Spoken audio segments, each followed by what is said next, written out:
আসসালামু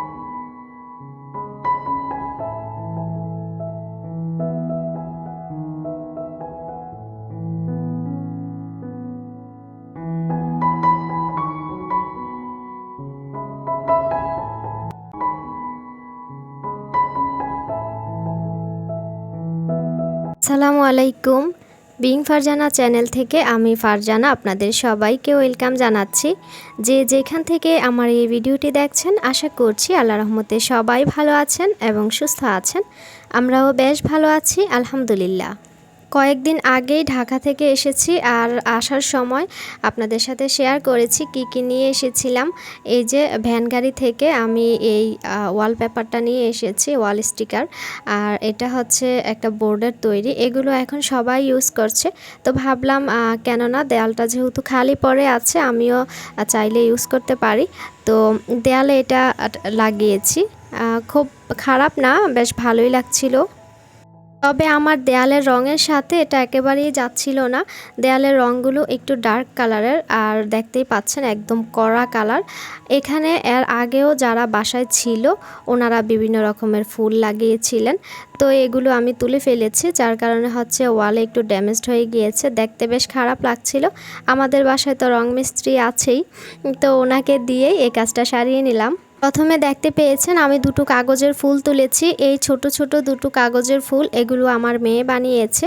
যেহেতু ছোট মানুষ, খুব শখ করে ওয়ালে লাগিয়েছে। জানি এটা দেখতে খুব একটা ভালো লাগছে না, তারপরও আমি একটা তুলেছি, আরেকটা রেখে দিয়েছি।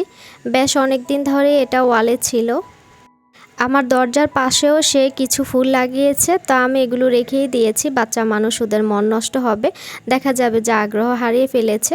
আসলে ওদের ছোট ছোট খুশিগুলো প্রাধান্য দিলে দেখা যায় ওরা অনেক বেশি খুশি হয়, আর পরবর্তীতে এ ধরনের কাজে অনেক আগ্রহ প্রকাশ করে, আর অনেক মনোযোগ দিয়েই করে।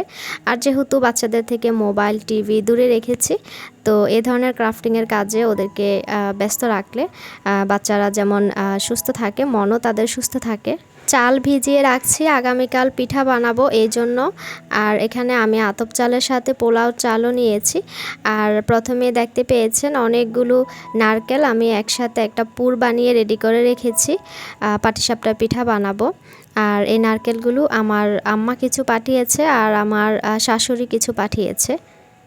তো বিকেলে পিঠা বানাবো, তাই পুরটা আগে থেকেই রেডি করে রেখেছি। আর ওর বাবা হচ্ছে অনেক সময় সন্ধ্যায় বাসায় আসে, আবার অনেক সময় আসে না। তো যে কারণে হচ্ছে কি পিঠা একটু গরম গরম খেতেই বেশ ভালো লাগে।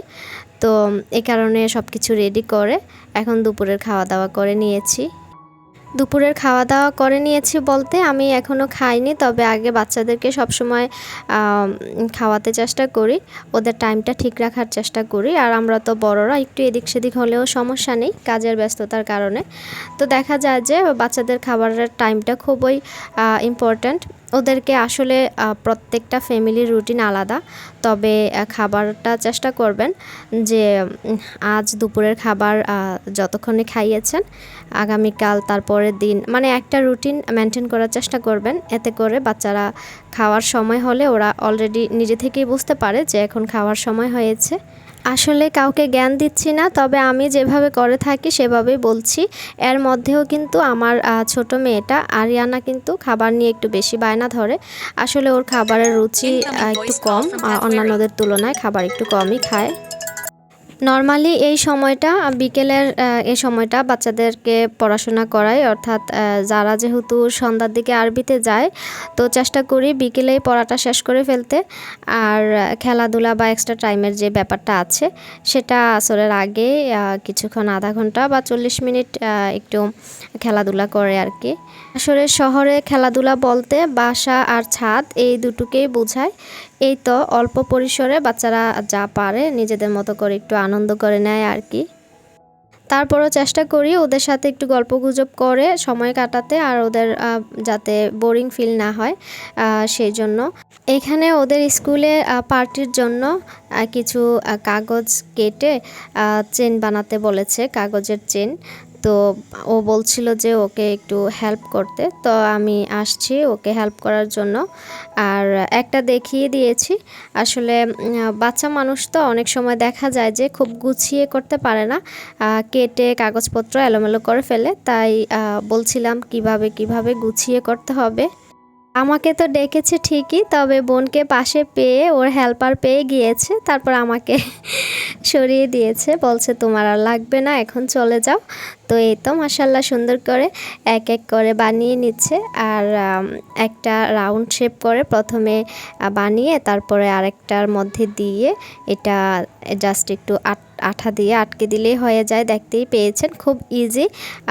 আসলে স্কুল থেকে যেই হোমওয়ার্কগুলো দেয় বাসাতে, আসলে এগুলো তেমন কঠিন না, এক্সট্রা অ্যাক্টিভিটিস আর কি। শুধু বাচ্চারা যাতে বোরিং ফিল না করে, মাঝে মধ্যেই স্কুল থেকে এ ধরনের কাগজের মানে ক্রাফটিংয়ের জিনিস বা কাজ শিখিয়ে থাকে। এই তো কাজগুলো শেষ করে এখানে চলে এসেছি রান্নাঘরে, ওদেরকে একটু নাস্তা বানিয়ে দিব। সেই ফাঁকে ওরা ওদের মতো করে গুছিয়ে এগুলো বানিয়ে নেক। সেই সাথে আপনাদেরকে একটু মনে করিয়ে দিচ্ছি, যদি আমার ভিডিওর কোনো অংশ ভালো লেগে যায় তাহলে প্লিজ একটা লাইক দিতে ভুলবেন না। আর চাইলে চ্যানেলটিকে সাবস্ক্রাইব করে আমার পাশে থাকতে পারেন।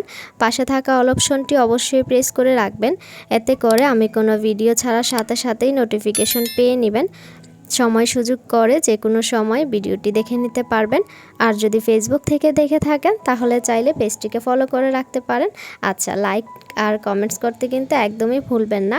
এই ভিডিও সম্পর্কে আপনার ভালো মন্দ যে কোনো মতামত আপনি প্রকাশ করতে পারেন, আমার বেশ ভালো লাগবে। কথায় কথায় ব্যাটারটা তৈরি করে নিয়েছি। আর এই ব্যাটারটা দিয়ে পাটিসাপটা পিঠা তৈরি করব, এই জন্য একটু পাতলা করেই ব্যাটারটাকে তৈরি করেছি। আর হচ্ছে এখানে আমি সুজি দিয়েছি, এতে করে পাটিসাপটা পিঠাটা খেতে অনেক বেশি ভালো এবং সফট লাগবে।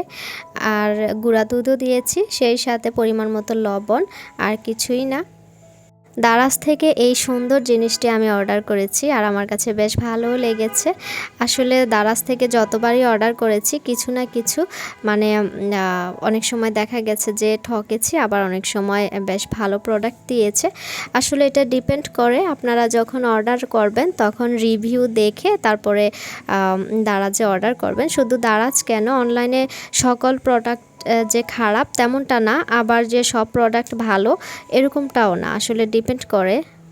যতবার অনলাইন থেকে প্রোডাক্ট কিনেছি খারাপের চেয়ে ভালো বেশি পড়েছে। আমি অনলাইন থেকে বেডশিটও নিয়েছি, আবার অন্যান্য জিনিসও নিয়েছি। আসলে এখন অনলাইন শপিং করতে সবাই অনেক পছন্দ করে, তো একটু বুঝে শুনে শপিং করলে দেখা যায় যে ভালো প্রোডাক্টই পাওয়া যায়। সেসব জিনিসের মধ্যে এই যে মশলার এই জারটা আমার কাছে অনেক বেশি পছন্দ হয়েছে। আর সেই সাথে এটার সাথে ম্যাচিং করা এই যে পাত্রগুলো ছিল, মশলার বয়ামগুলো, সেগুলো কিন্তু ওনারা এটার সাথেই দিয়েছে। আর এতে করে অনেক বেশি সুবিধা হয়েছে। এখানে হলুদ, মরিচ, অন্যান্য জিনিসপত্র রেখেছি।